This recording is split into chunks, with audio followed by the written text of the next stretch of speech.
Audio Jungle.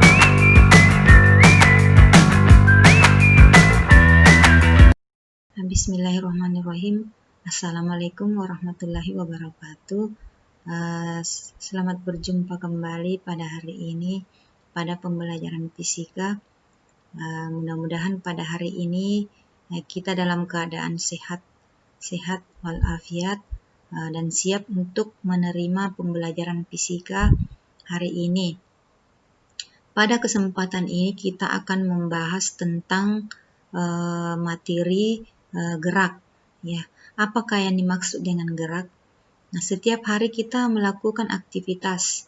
Ya, pada waktu kita melakukan aktivitas, kita tidak bisa melakukan aktivitas itu tanpa melakukan gerak.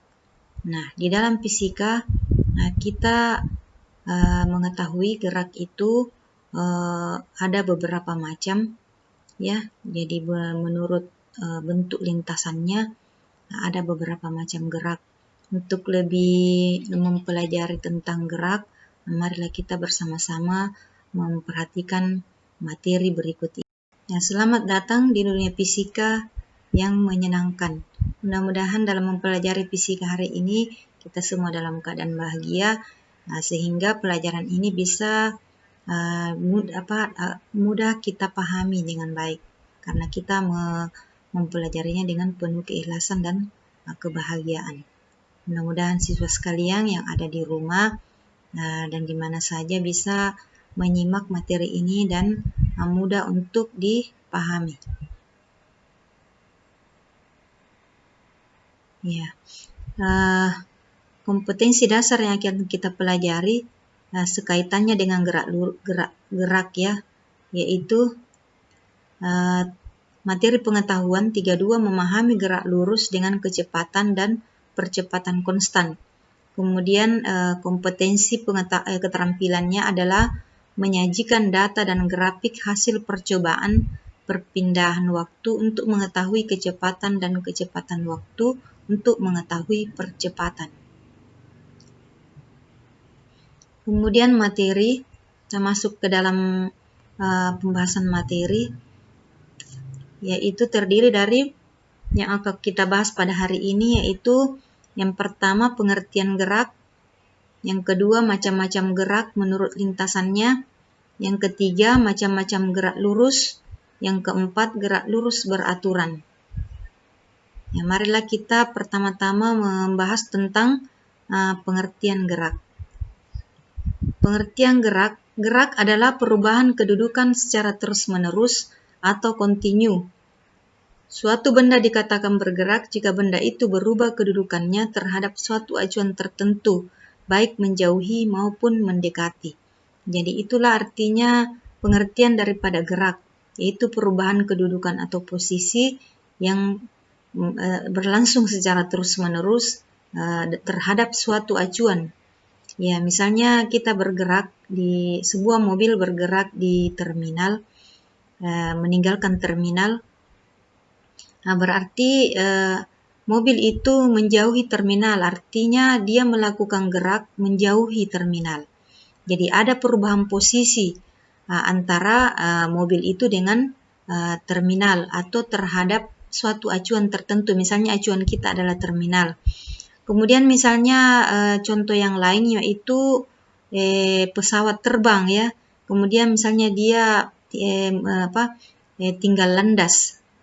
Nah, kemudian dia meninggalkan bandara. Bandara di sini sebagai acuan, berarti kapal itu bergerak terhadap bandara karena dia menjauhi.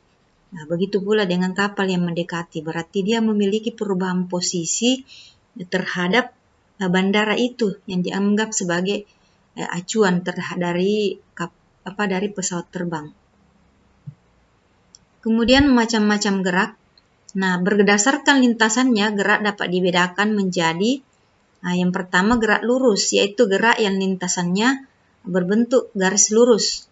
B. Gerak melingkar, yaitu gerak yang lintasannya berbentuk lingkaran. Gerak parabola, yaitu gerak yang lintasannya parabola. Gerak rotasi, yaitu gerak yang lintasannya berputar mengelilingi porosnya. Untuk lebih jelasnya, perhatikanlah animasi berikut ini. Nah, yang pertama ini adalah gerak lurus, yaitu gerak yang lintasannya berbentuk garis lurus, sebagaimana sudah kita bahas sebelumnya. Nah, perhatikanlah gerak dari bola ini, dia akan dikatakan gerak lurus karena lintasannya berupa garis lurus, berbentuk lurus. Nah, kemudian gerak kedua, gerak melingkar, yaitu gerak yang lintasannya berbentuk lingkaran. Nah, kita bisa mengamati bentuk gerakan dari bola ini berputar menurut suatu lintasan yang berbentuk lingkaran. Nah, saya kira ini mudah kita pahami ya, dilihat dari bentuk lintasannya. Ya, kalau lurus maka dia merupakan gerak lurus. Kalau lintasannya melingkar, dia tentu disebut sebagai gerak melingkar. Berikutnya gerak parabola, yaitu gerak lintasannya parabola. Nah, perhatikan. Ini artinya gerak yang berupa parabola. Lintasannya berbentuk parabola. Kemudian D, gerak rotasi, yaitu gerak yang lintasannya berputar mengelilingi porosnya, seperti gambar ini. Nah, ini berputar mengelilingi porosnya. Ya, bedakan ya gerak melingkar dengan gerak rotasi. Kalau gerak melingkar mengelilingi suatu titik tertentu. Ya, kemudian kalau gerak rotasi mengelilingi porosnya sendiri, mengelilingi bendanya, bergantung di mana titik pusatnya. Ya, yang jelas dia mengelilingi dirinya sendiri, porosnya. Berikutnya, macam-macam gerak. Kita mulai dari gerak lurus. Nah, gerak lurus ini dapat dibedakan atas dua macam. Ada namanya gerak lurus beraturan, biasa disingkat dengan GLB. Nomor 2, gerak lurus berubah beraturan, biasa disingkat dengan GLBB. Nah, ini adalah gambarnya.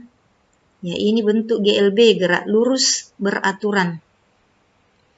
Nah, kemudian ini biasanya terjadi pada bidang datar, ya.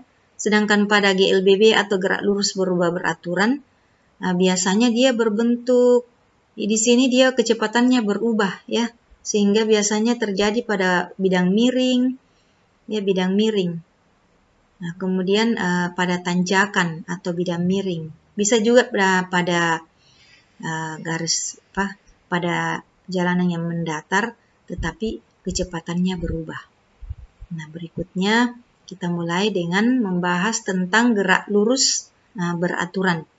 Nah, apa pengertian gerak lurus beraturan? Yaitu suatu gerak lurus yang mempunyai kecepatan konstan. Ya, artinya kecepatan konstan itu misalnya kita mengendarai motor. Kemudian kecepatannya kita meninjau pada waktu kecepatannya 40 meter per sekon. Nah, dia kecepatannya 40 terus, tidak berubah-ubah, tidak berkurang dan tidak bertambah. Itu namanya gerak. Pada waktu itu benda mengalami gerak lurus beraturan, yaitu kecepatannya tetap. Misalnya 40 meter per sekon terus, atau 30 meter per sekon terus, dan seterusnya. Dalam hal ini, percepatannya itu sama dengan 0. Nah, apa yang dimaksud dengan percepatan? Yaitu perubahan kecepatan. Tapi karena kecepatannya tidak berubah, maka percepatannya tidak ada atau 0. Adapun persamaan rumus daripada gerak lurus beraturan, yaitu hubungan antara kecepatan, jarak, perpindahan atau jarak dengan waktu adalah V sama dengan S per T. Ya, di mana V itu adalah kecepatan, satuannya meter per sekon, S adalah jarak, satuannya meter, S jarak atau perpindahan ya. Kemudian T waktu atau sekon. Nah, itu rumusnya. Adapun kemudian pada gerak lurus beraturan kita bisa membuat grafik. Grafiknya ada dua macam. Ada grafik perpindahan terhadap waktu. Nah, apabila grafik pada GLBB ini kita buat dengan hubungan jarak terhadap waktu, akan diperoleh bentuk grafik seperti ini. Jadi dia melengkung ya, karena S sama dengan V kali T. Atau V sama dengan S per T. Itu persamaan rumus yang sudah kita bahas tadi. Berikutnya grafik, apabila kita membuat grafik kecepatan terhadap waktu akan diperoleh bentuk seperti ini. Ini adalah sumbu horizontal T, sumbu vertikal adalah V, maka grafiknya berupa garis lurus. Mengapa? Karena kecepatannya dia konstan, tetap. Ya, jadi beginilah bentuk grafik daripada GLBB, S terhadap waktu atau perpindahan terhadap waktu atau kecepatan terhadap waktu. Nah, berikutnya contoh soal. Ya, kita masuk kepada contoh soal, mari kita sama-sama membahas. Ya, contoh soalnya. Sebuah mobil bergerak lurus beraturan dengan kecepatan 100 km per jam. Waktu yang diperlukan untuk menempuh jarak 50 km adalah A. 1 jam, B. 2 jam, C. 1/2 jam, D. 60 menit, E. 30 menit. Nah, di sini yang diketahui adalah kalau kita menganalisa ini soal, yang diketahui adalah kecepatannya 100 km per jam. Kemudian menempuh jarak atau perpindahan 50 km. Nah, yang ditanyakan berapakah waktu yang diperlukan untuk menempuh jarak 50 km ini jika kecepatan mobilnya adalah 100 km per jam. Nah, coba kita lihat, kita bahas bersama.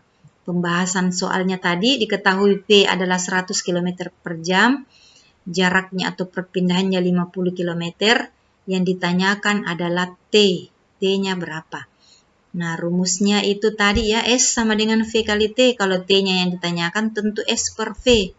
Ya, masih ingat ada namanya segitiga ajaib. SVT. Kalau S-nya dicari dikali V kali T. Kalau T-nya dicari S per V. Kalau V-nya yang dicari atau yang ditanyakan, maka jawabannya adalah S per T. Nah, T-nya adalah S-nya kita substitusi 50 km. 50 km baru di per. Nah, ini ada per 100. V-nya kan 100 per 100 km per jam. Nah, kilometernya di sini hilang, bisa hilang, tinggal jam. 50 per 100 1/2, jadi 1/2 jam. Jawabannya adalah C. Ya, jadi cukup sederhana ini rumus. Ya, T sama dengan S per P, berarti 50 per 100. 50 per 100 itu tidak lain daripada 1/2 jam. Kenapa bisa 1/2? Masing-masing kita bagi 50. 50 bagi 51, 100 bagi 52, jadi 1/2 jam, atau kalau kita ini kali per E dibagikan 0,5 jam.